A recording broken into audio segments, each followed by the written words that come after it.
Good morning Dil. Furniture list එක ඕකේද? Sofa එක add කළාද? ලිස්ට් එකත් හරි සෝෆා එකත් ඇඩ් කරා. හැබැයි දැන් මේ ටික කොහොමද ඉක්මනට විකුණ ගන්නේ? අපි මේ ටික පත්තරේට දාමු. අතරේ දැම්මොත් නම් සෑහෙන කාලයක් යයි නේද? එහෙනම් අපි මේ ටික බොස්ට දාමු.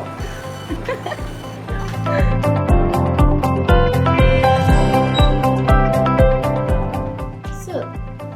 ෆර්නිචර් ලිස්ට් එක නම් අරගෙන ඉවරයි. බොස් දැන් කොහොමද අපි මේක සෙල් කරගන්නේ? අපි මේක ශක්මන් සහ සමර වික්‍රම වෙන්දේසි අයිතම දාමු. එතකොට වෙන්දේසි නැති දවස් වලට මොකද කරන්නේ? බය වෙන්න දෙයක් නැහැ. වෙන්දේසි නැති දවස්වලට යාළුවාගේ ෂෝරූම් වලින් හරි මේ හැම ෆර්නිචර් එකක්ම විකුණලා දෙනවා. ඔෆිස් හෝ නිවසේ ෆර්නිචර් ඇතුළු ඕනම දෙයක් ඔක්ෂන් හෝ ෂෝරූම් දෙවිදිහින්ම විකුණ ගන්න. ශක්මන් සහ සමර වික්‍රම වෙන්දේසි ආයතනය සමඟ එක්වන්න.